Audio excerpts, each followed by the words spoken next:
Hey guys, welcome back to our channel. मेरा नाम है पलक। मेरा नाम है शुभम और आ गए हैं आपके लिए लेकर एक नया रिएक्शन वीडियो। रिएक्शन वीडियोस में मुझे कहानियां जो पुरानी होती है या फिर किस्से जो होते हैं पुराने, वो सुनने में बहुत ही ज्यादा मजे आते हैं। और आज भी हमने जैसे ना अपन ने इबलीस है ना, इबलीस का एक वीडियो करा था। तो यहाँ पर है हजरत सुलेमान का घोड़ा, the flying horse of prophet Suleman.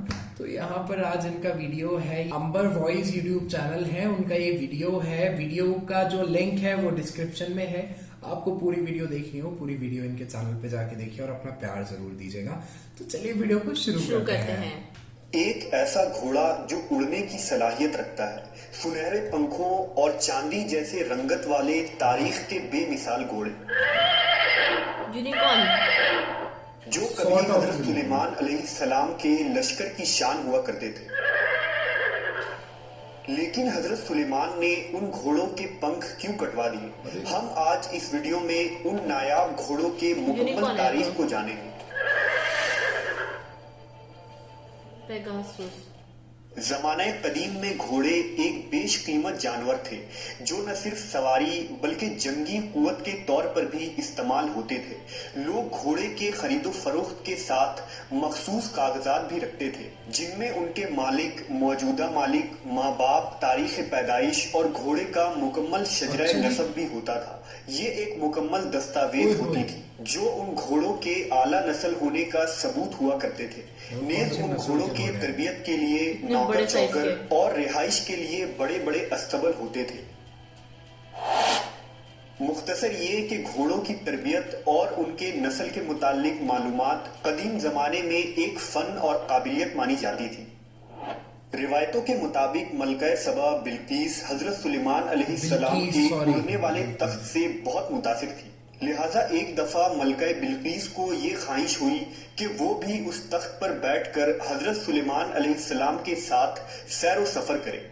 लिहाजा उसने हजरत सुलेमान से कहा कि ए अल्लाह के नबी, आप हर रोज तख्त पर बैठकर फिजाओं में सफर करते हैं और तमाम दुनिया के गिर्द फिरते हैं। आप एक दफा मुझे भी अपने साथ ले चले ताकि मैं इस तख्त पर सैर कर सकूं। हजरत सुलेमान ने हवा को हुक्म दिया कि वो मलका सबा की ख्वाहिश पूरी करे। लिहाजा हवा ने तख्त को उड़ाया और उन सब को लेकर एक जजीरे में उतारा। रिवायत है कि हजरत सुलेमान का तख्त जिस जजीरे पर उतरा वो 7 समुंदरों के बीच की जगह यानी एक जजीरा थी। मलका बिल्किस यहाँ के सब्जे और नहरें देखकर बहुत खुश हुई। यहाँ उसने एक अजीबो गरीब किस्म के घोड़े देखे जिनके बाजुओं में पर निकले हुए थे, यूनिकॉर्न। उन घोड़ों ने हजरत सुलेमान और उनके लश्कर को देखा तो घबरा कर परिंदों की तरह परवास कर गया और नजरों से ओझल हो गया। ये घोड़े सुलेमान अलैहिस्सलाम को बहुत पसंद आए। मलका सबा ने भी उन घोड़ों को बहुत पसंद किया, लेकिन अब वो उनके दस्तरस से निकल चुके थे। लिहाजा जब सुलेमान अलैहिस्सलाम वहां से वापस अपने महल आए तो उन्होंने जिन्नों को हुक्म दिया कि वो उन घोड़ों को जहां कहीं भी हो वहां से पकड़ लाएं। उन जिन्नों ने कहा, हम खुश्की के जिन दरियाओं और समुंदरों में इख्तियार नहीं रखते। वो घोड़े समुंदरों में रूपोश हो चुके हैं, इसलिए अब अगर उनको वहां से कोई ला सकता है तो वो एक समुद्री जिन है। हजरत सुलेमान ने पूछा कि वो जिन जिसका समुंदरों पर इख्तियार है वो कहाँ है? जिन्हों ने जवाब दिया कि उस जिन ने आपकी इताअत से इनकार कर दिया है और वो आपसे बागी होकर समुंदर के तह में छुप गया है। हजरत सुलेमान ने उस जिन को पकड़कर लाने का हुक्म दिया। लिहाजा आप अलैहिस्सलाम के गुलाम जिन्नों ने समुंदर के पास जाकर आवाज लगाई कि ए जिन, तू जिस बादशाह के डर से छुपा है उसका इंतकाल हो गया है, लिहाजा अब तू बाहर आ जा, क्योंकि अब तमाम जिन आजाद हो चुके हैं। जब समुंदर के उस जिन ने उनकी आवाज सुनी तो वो जिन अपने साथियों के साथ समुंदर से बाहर आ गया। बाहर आते ही उसे और उसके साथियों को गिरफ्तार करके हजरत सुलेमान की खिदमत में पेश कर दिया गया। हजरत सुलेमान को देखकर जिन थर थर कांपने लगे और उसने आपकी इताअत कबूल कर ली। حضرت سلیمان نے سمندری جن سے کہا کہ میں ایک جزیرے پر گیا تھا تو میں نے وہاں گھوڑوں کی ایک عجیب و غریب نسل دیکھی جن کے بازوؤں کی جگہ پر ہیں اور وہ اڑتے ہیں۔ سمندری جنوں نے کہا ہمیں معلوم ہے کہ وہ گھوڑے کہاں چھپے ہیں، لہذا حضرت سلیمان نے انہیں اس گھوڑے کو لانے کا حکم دیا۔ لہذا جب وہ گھوڑے ایک چشمے سے پانی پی رہے تھے تو ان جنوں نے اپنی تدبیر اور ہوشیاری سے ان گھوڑوں کو پکڑ لیا اور حضرت سلیمان کے خدمت میں پیش کر دیا۔ یہ گھوڑے نہایت ہی عمدہ نسل کے تھے جن کا نام جیاد تھا۔ لفظ جیاد جیر کی جمع ہے جس کے معنی تیز رفتار ہوتا ہے۔ حضرت سلیمان کے پاس ایک عظیم الشان لشکر تھی جن میں انسان، جنات، جانور اور پرندوں کے الگ الگ دستے ہوتے تھے۔ لہذا حضرت سلیمان نے اپنے لشکر میں ان اعلیٰ نسل کے تیز رفتار گھوڑوں کے لیے ایک الگ دستہ بنا دیا جو جنگوں اور فتوحات میں حضرت سلیمان کے لشکر میں سب سے اہم رول ادا کرتے اور حضرت سلیمان کی فوجی طاقت بن گئے۔ ایک دن کا واقعہ ہے کہ شام کے وقت حضرت سلیمان ان گھوڑوں کو دیکھ رہے تھے اور ان کے بالوں اور پیشانی پر پیار سے ہاتھ پھیر رہے تھے۔ آپ ان گھوڑوں کی دیکھ بھال میں اس طرح مشغول ہو گئے کہ سورج ڈوب گیا اور عصر کی نماز قضا ہو گئی۔ چنانچہ جب آپ نے نظر اٹھائی تو وہ گھوڑے نگاہ سے اوجھل ہو چکے تھے۔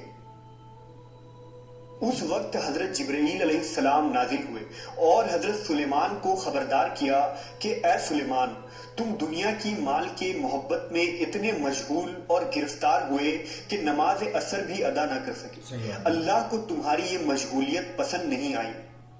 حضرت سلیمان نے گڑ گڑا کر اللہ کے دربار میں توبہ و استغفار کیا اور سجدے میں گر کر دیر تک روتے رہے۔ حضرت سلیمان نے فرمایا میرے رب کی عبادت سے مجھے اس چیز نے غافل کر دیا، میں ایسی چیز ہی نہیں رکھوں گا۔ حضرت سلیمان کو اتنا دکھ ہوا کہ آپ نے ان گھوڑوں کو پیش کرنے کا حکم دیا اور پھر ان کے پروں کو کٹوا دیا۔ لہذا ان اعلیٰ نسل جیاد گھوڑوں کے پروں کو کاٹ دیے گئے اور پھر آج تک ان کے پر پھر دوبارہ نہیں نکلے۔ اس کے بعد دوبارہ کبھی اس دنیا میں اڑنے والے گھوڑے نہیں دیکھے گئے۔ اللہ نے حضرت سلیمان کی توبہ قبول فرمائی اور انہیں ان گھوڑوں کے بدلے ہوا پر اختیار دے دی گئی۔ یہ ہوا ان گھوڑوں سے کئی زیادہ تیز رفتار تھی جو آپ علیہ السلام کے لیے مسخر کر دی گئی تھی، جس سے حضرت سلیمان ایک مہینے کا سفر ایک دن میں طے کر لیا کرتے تھے۔ قرآن مجید میں اس واقعے کا ذکر کچھ یوں آیا ہے، اور ہم نے داؤد کو سلیمان عطا کیا، وہ کیسا اچھا بندہ تھا، بے شک وہ رجوع کرنے والا تھا۔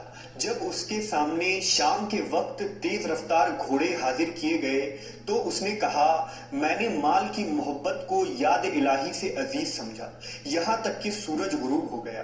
ان گھوڑوں کو دوبارہ میرے سامنے لاؤ۔ پھر انہوں نے ان کے پنڈلیوں اور گردنوں پر ہاتھ پھیرنا شروع کر دیا۔ لکھا ہوا ہے بعض لوگ حضرت سلیمان علیہ السلام کے ان گھوڑوں کو ایک عام عربی گھوڑوں ہی کی نسل قرار دیتے ہیں اور اڑنے والے گھوڑوں کو محض قصے، کہانیوں اور داستانوں کی باتیں مانتے ہیں، جبکہ احادیث میں اس بات کی واضح دلائل ملتے ہیں۔ جیسا کہ روایت میں آتا ہے کہ نبی صلی اللہ علیہ وسلم تبوک یا خیبر کے سفر سے واپس آئے تو گھر میں تشریف فرما ہوئے۔ جب تیز ہوا کے جھونکے سے گھر کے کونے کا پردہ ہٹ گیا، وہاں سیدہ عائشہ کے کھیلنے کی گڑیا رکھی ہوئی تھی۔ نبی صلی اللہ علیہ وسلم کی نظر بھی ان پر پڑ گئی۔ دریافت کیا کہ یہ کیا ہے؟ حضرت عائشہ نے جواب دیا یہ میری گڑیاں ہیں۔ آپ صلی اللہ علیہ وسلم نے دیکھا کہ ان کے بیچ ایک گھوڑا سا بنا ہوا ہے جس کے دو پر بھی کپڑے کے لگے ہوئے ہیں۔ پوچھا یہ کیا ہے؟ کہا گھوڑا ہے۔ فرمایا اور یہ ان کے اوپر دونوں طرف کپڑے کے کیا بنے ہوئے ہیں؟ کہا یہ دونوں ان کے پر ہیں۔ حضرت عائشہ نے فرمایا کیا آپ نے نہیں سنا کہ حضرت سلیمان کے پردار گھوڑے تھے؟ یہ سن کر نبی صلی اللہ علیہ وسلم ہنس دیے، یہاں تک کہ آپ کے آخری دانت دکھائی دینے لگے۔ اچھا، مطلب لاسٹ جو نبی تھے ان کی اس روایت سے یہ بات صاف ہو جاتی ہے کہ حضرت سلیمان کا گھوڑا کوئی عام گھوڑا نہیں تھا بلکہ ان کے حقیقی پر تھے، اور اس بات سے عرب لوگ واقف تھے۔